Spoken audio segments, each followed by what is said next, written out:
Hello, welcome to my YouTube channel physics by Sagar Uri. आप लोग शांत रहेंगे बच्चों। देखो, आज का जो टॉपिक है, टॉपिक नंबर 4.3 है एनसीईआरटी बेस्ड पे, और चैप्टर 4 आपका रनिंग कर रहा है, मूविंग चार्ज एंड मैग्नेटिज्म।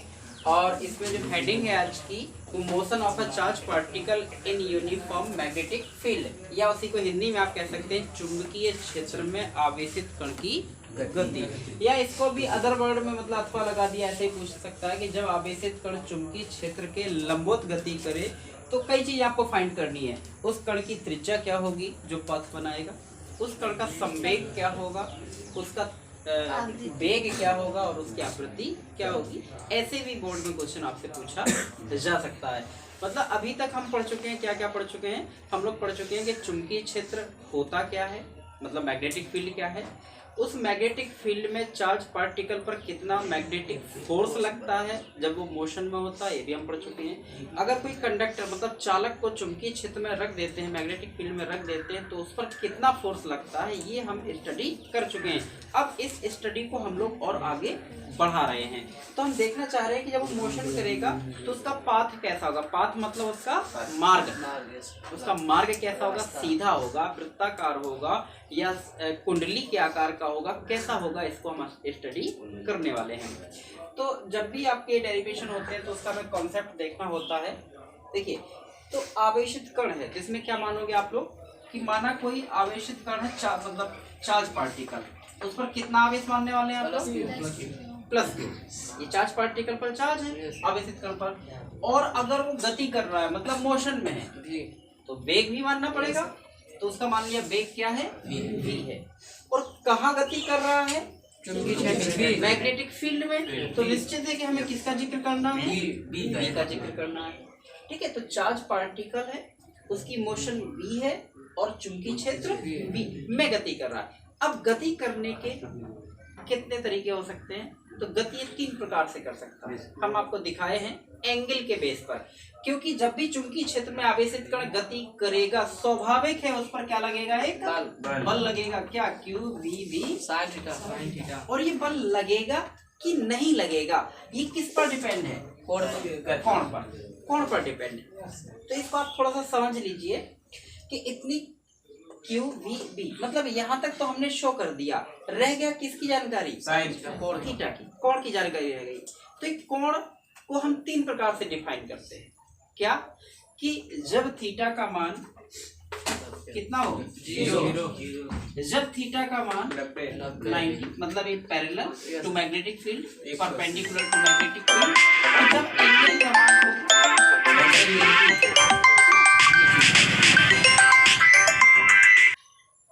देखिए, तो हम इसी तीसरी स्थिति पे चल रहे थे कि जब एंगल कुछ हो, इस थीटा की वैल्यू कुछ भी हो सकती, मतलब 0, 90 को छोड़ दीजिए, बाकी 30, 45, 60 या कुछ भी हो सकती है। तो 3 कंडीशन में हम क्या करने वाले हैं, इसकी मोशन का अध्ययन करने वाले हैं। ठीक है, तो अब बताइए हमें आप लोग, थोड़ा सा कॉन्सेप्ट है, कॉन्सेप्ट के बाद हम पूरा डेरिवेशन आपका क्लियर करेंगे।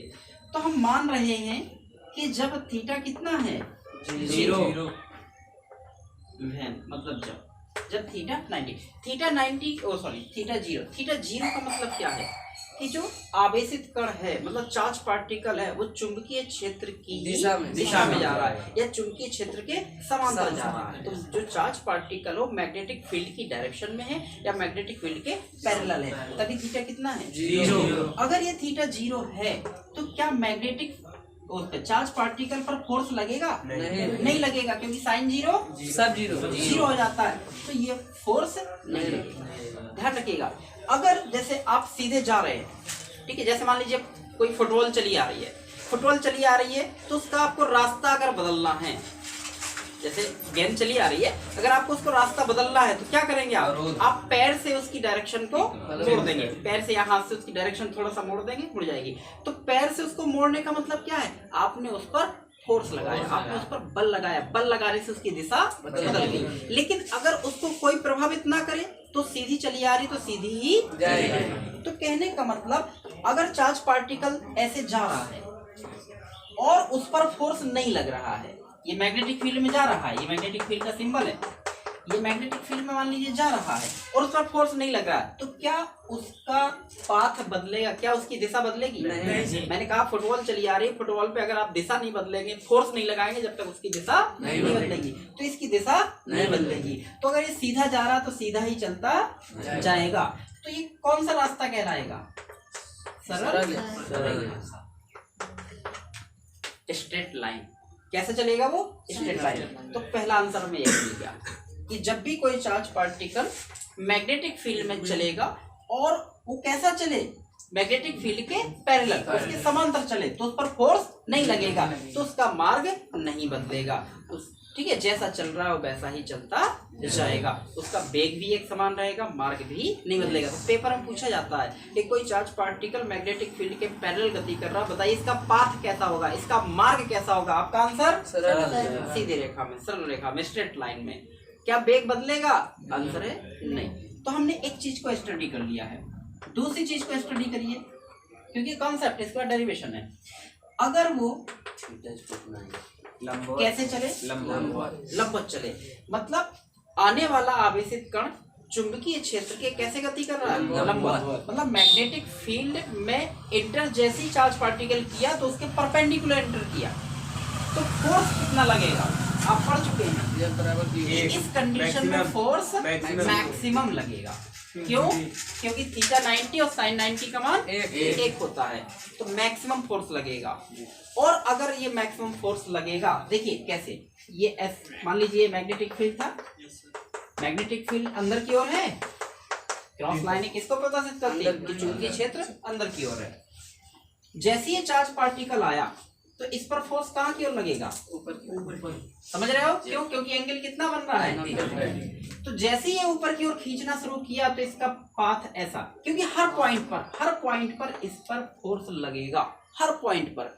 तो इसको ये फोर्स अपनी ओर क्या करना चाहेगा? खींचना। तो जब ये यहाँ की ओर जाना शुरू किया तो फोर्स ने यहाँ की ओर खींचना शुरू कर दिया। क्यों? क्योंकि एंगल कितना बनना है? 90। जब ये ऐसे जाना शुरू किया तो फिर से इसने, जब ये हल्का सा ऐसे हुआ तो इसने ऐसे, मतलब ये ऐसे जा रहा तो इसने ऐसे, किसी भी कंडीशन में जाएगा इसने ऐसे खींचना शुरू कर दिया। ऐसे तो ये ऐसे जा रहा है इसने, मतलब ये देखिए थोड़ा सा ऐसे, तब भी इसमें एंगल कितना बनेगा? 90। तो जैसे ये आगे की ओर बढ़ना चाहता है, लेकिन इसको फोर्स परपेंडिकुलर करके खींच लेता है, बार बार ऐसे खींचता जा रहा है। तो आप इसमें गौर से देखते जाइएगा, धीरे धीरे क्या होगा? ये पाथ कैसा हो गया? गोलाकार, सर्कुलर, वृत्ताकार। और हर बार फोर्स की डायरेक्शन, हर बार फोर्स की जो डायरेक्शन है वो कहाँ की ओर है? इसके केंद्र, सेंटर की ओर। तो देखिए, तो जब भी कोई चार्ज पार्टिकल मतलब आवेशित कण चुंबकीय क्षेत्र के लंबवत गति करेगा, मैग्नेटिक फील्ड के परपेंडिकुलर गति करेगा, तो उसका पाथ कैसा हो जाएगा? वृत्ताकार। वृत्ताकार क्यों हो गया? क्योंकि जैसे ही बढ़ा उसने परपेंडिकुलर खींचा, जैसे बढ़ा परपेंडिकुलर खींचा, तो ऐसे ऐसे ऐसे धीरे धीरे धीरे धीरे उसका पाथ वृत्ताकार। बताइए क्या इसमें कोई कार्य करना पड़ेगा? आंसर नहीं, क्योंकि W इक्वल टू होता है क्या? F S cos theta. Theta कितना है यहाँ पर? 0। अच्छा, 90 की वैल्यू 0। तो वृत्ताकार पथ में किया गया कार्य, सर्कुलर पाथ में किया गया वर्क डन हमेशा 0 होगा। और क्या इसमें दिशा बदली आवेशित कण की? बिल्कुल, वो यहाँ जाना चाह रहा था, फिर वो यहाँ चला गया, यहाँ से यहाँ जाना चाह रहा था लेकिन यहाँ चला गया, हर बार उसका डायरेक्शन चेंज हो रहा है। तो इसमें वेलोसिटी तो चेंज हो रही है, वेलोसिटी चेंज हो रही है, लेकिन उसके वेलोसिटी का जो मैग्नीट्यूड है, वेग का जो परिमाण है, वो नहीं बदलता है। परिमाण को ही आप क्या कहते हैं? उसके चार्ज। वेग के परिमाण को ही हम लोग चार्ज कहते हैं। मतलब magnitude of velocity is called speed. अच्छा, तो ये ध्यान रखिएगा। तो ये मार्ग कैसा बन गया? वृत्ताकार। इससे पहले कभी वृत्ताकार मोशन मतलब सर्कुलर मोशन को पढ़े हो? एक नाम आया होगा अभिकेंद्र बल, 11th, कि जब कोई आवेशित कण एक समान चाल से वृत्तीय पथ पर गति करता है तो उसकी उसमें उसके वेग का परिमाण तो नियत रहता है, परंतु दिशा निरंतर बदलती रहती है। ठीक है, तो उस पर केंद्र की दिशा में एक बल कार्य करता है जिसे हम अभिकेंद्र बल कहते हैं। और हमने बताया होगा कि हमेशा कभी भी सर्कुलर मोशन वृत्ताकार गति में हमेशा कौन सा बल चाहिए होता है? सेंट्रीपिटल फोर्स, अभिकेंद्र बल। बिना सेंट्रीपिटल फोर्स के सर्कुलर मोशन कभी भी नहीं हो सकती।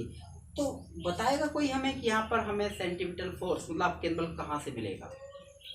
बताइए, इस पर कौन सा फोर्स लग रहा था जिसने इसको सर्कुलर किया है? Magnetic force. कौन सा फोर्स लग रहा था? मैग्नेटिक फोर्स ने ही इसको क्या किया है? सर्कुलर। तो जो उसको सर्कुलर किया है, जो फोर्स उसको सर्कुलर किया है, वही फोर्स हमेशा सेंट्रीपिटल फोर्स प्रदान करता है। ये हमेशा ध्यान रखिएगा। तो यहाँ पर बस टॉपिक खत्म होने वाला है। देखो एक ही लाइन में इसका मार्ग कैसा हो गया? वृत्ताकार। और वृत्ताकार पथ पर गति करने के लिए क्या चाहिए उसे? अभिकेंद्र बल। और अभिकेंद्र बल कहाँ से मिलेगा? चुंबकीय बल से। ठीक है, तो यहाँ पर हो जाएगा बेटा सेंट्रीपिटल फोर्स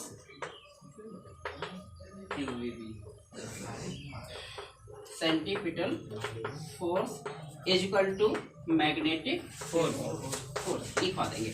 मतलब अभिकेंद्र बल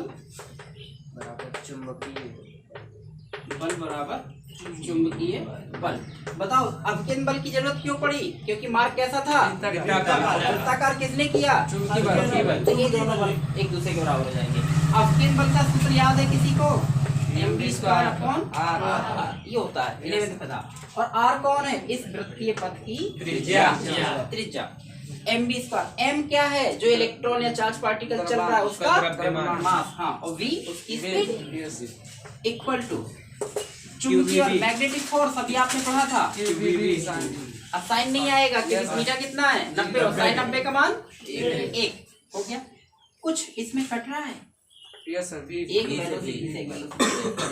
यहाँ एक काम कर सकते हैं आप, इस r को यहाँ ले जाओ और इस qb को यहाँ ले आओ। तो क्या हो जाएगा? ये r बराबर mb, हाँ बराबर ये हो जाएगा qb, मतलब r qb हो जाएगा। r qb। हमें चाहिए केवल क्या? अब कई चीजें निकाल सकते हो। अगर हमें केवल r चाहिए हो, देखो तो r गुणा वाली राशि भाग में mb अपॉन qb इजी है। इस सूत्र से क्या निकाल सकते हो? त्रिज्या। इस सर्कुलर पाथ की रेडियस, इस वृत्तीय पथ की त्रिज्या ज्ञात की जा सकती है। तो बहुत इजी है। सिर्फ आपको एक ही कॉन्सेप्ट याद रखना है कि पाथ सर्कुलर हो गया और सर्कुलर पाथ पर क्या चाहिए? Centripetal force. और कहाँ से मिलेगा? मैग्नेटिक फोर्स से। तो आपको दोनों फॉर्मूले याद रखिए। ये हम कल से आपको बता ही रहे हैं 2-3 दिन से। ये 11th में था। दोनों को आप बराबर कर दीजिए, सीधा सीधा r आपको दिखेगा, वही आपका आंसर है। हमें और दूसरी चीज क्या चाहिए? वेलोसिटी। कहीं दिख रहा है? देखिए v दिख रहा है ना? तो अगर इसकी हम वेलोसिटी फाइंड करना चाहें या स्पीड कह लीजिए उसी को, स्पीड, तो v इक्वल टू क्या निकलेगा बच्चों? r Q b upon m। लीजिए, ये दूसरा आंसर आ गया। आ गया कि नहीं? अगर हमें क्या चाहिए हो? मोमेंटम, लीनियर मोमेंटम या मोमेंटम मतलब संवेग। संवेग किसे कहते हैं? द्रव्यमान और वेग के गुणनफल को संवेग कहते हैं। हाँ, the product of mass and velocity is called momentum. तो बस, तो संवेग मतलब मोमेंटम m बराबर p इक्वल टू p से लिखते हैं mb। तो p इक्वल टू m और b की वैल्यू कितनी है? r क्यूब b अपॉन कितना हो गया? या आप सीधा यही कह देते। ये भी तो मोमेंटम ही लिखा है, mb यही संवेग है। समझ में आ रही कुछ बात? ये आपका आ गया। और कुछ चाहिए? आप ठीक है, हम एक फॉर्मूला जानते हैं, v equal to r omega. The relation between linear velocity and angular velocity, मतलब रेखीय वेग और कोणीय वेग का संबंध 11th में ही है ये सब। तो बेटा इसमें से ओमेगा इक्वल टू क्या निकलेगा? v upon r। तो किसकी वैल्यू रख दोगे? v और r। चाहे v, नहीं दो में से एक की रख दो। दो में से r का, तो v का ही रख लीजिए। कितना? r cube v upon m और पूरे के बटे r से r कितना आ गया? Cube v upon m। ये कोणीय आवृत्ति है, एंगुलर फ्रीक्वेंसी इसको कह सकते हैं। कौन सी फ्रीक्वेंसी? Angular frequency. अगर हमें चाहिए हो केवल फ्रीक्वेंसी, तो इस ओमेगा का मान होता है 2πn। 2πn या न्यू जो भी लिखते हैं। तो क्यू बी अपॉन m। तो बताइए क्या निकलेगा? n बराबर हाँ, इसको हम इस साइड भेज देंगे तो जो आएगा वो आंसर 2 क्लियर। तो इस प्रकार से पूरा डेरिवेशन आपका हो जाता है। सिर्फ और सिर्फ इस पूरे डेरिवेशन का एक ही कॉन्सेप्ट था कि जब भी परपेंडिकुलर एंटर करेगा पाथ कैसा हो जाएगा, सर्कुलर। सर्कुलर क्यों हो गया? क्योंकि हमेशा परपेंडिकुलर फोर्स लगेगा जिससे उसका पाथ बदलता जाएगा। तो पाथ मतलब उसका मार्ग, तो मार्ग कैसा हो गया?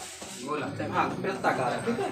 और वृत्ताकार पथ पर गति करने के लिए क्या चाहिए? अभिकेंद्र। कहाँ से मिलेगा? अभिकेंद्र बल बराबर चुंबकीय बल। बाकी जितना आपको कैलकुलेट करना है करते जाइए, वही आपका आंसर हो जाएगा। हो जाएगा क्लियर।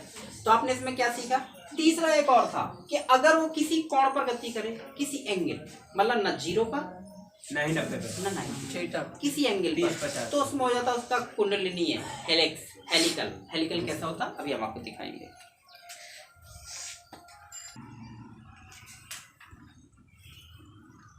तो इस प्रकार से आप लोग इसको सिस्टमैटिक ऐसे लिख लेंगे। तो डेरिवेशन आपका वही है, लेकिन इसको हमने सिस्टमैटिक आपको कर दिया है कि कहाँ क्या। ये थ्योरी आपकी हमने लिख दी है कि फिगर भी इसमें दे दिया है, और आया कैसे हम आपको ऑलरेडी समझा चुके हैं। तो यहाँ देख लेंगे, तो ये वेलोसिटी हो गया, मोमेंटम हो गया, टाइम पीरियड है। टाइम पीरियड इक्वल टू क्या होता है? Distance upon speed. और डिस्टेंस, एक सर्किल की डिस्टेंस होती है 2πr, और स्पीड आपकी v। तो v का मान हम निकाल चुके हैं, रख देंगे, जो आएगा आंसर आ जाएगा t के बाद frequency, frequency just opposite to time period, तो n इक्वल टू 1/t हो जाएगा। तो n equal to QV upon 2πm। अब आप इसमें एक चीज देखो, नोटिस करो, चाहे फ्रीक्वेंसी हो, चाहे टाइम पीरियड हो, इसमें कहीं भी आर आया? टी वाले फॉर्मूले में, एन वाले फॉर्मूले में कहीं पर आ रहा है? तो क्या ये वृत्तीय पथ की त्रिज्या पर डिपेंड है? क्या उसके सर्कुलर पाथ की रेडियस पर डिपेंड है? तो सर्कुलर पाथ की रेडियस पर डिपेंड नहीं है। तो चाहे वो रेडियस छोटी हो चाहे बड़ी हो, टाइम पीरियड और फ्रीक्वेंसी सेम ही रहने वाली है। इसलिए इस प्रॉपर्टी का यूज हम साइक्लोट्रॉन में कर लेते हैं। साइक्लोट्रॉनिक का आगे डेरिवेशन है उसमें करते हैं। तो इतना उम्मीद है कि आप लोगों से अच्छे से तैयार हो जाएगा।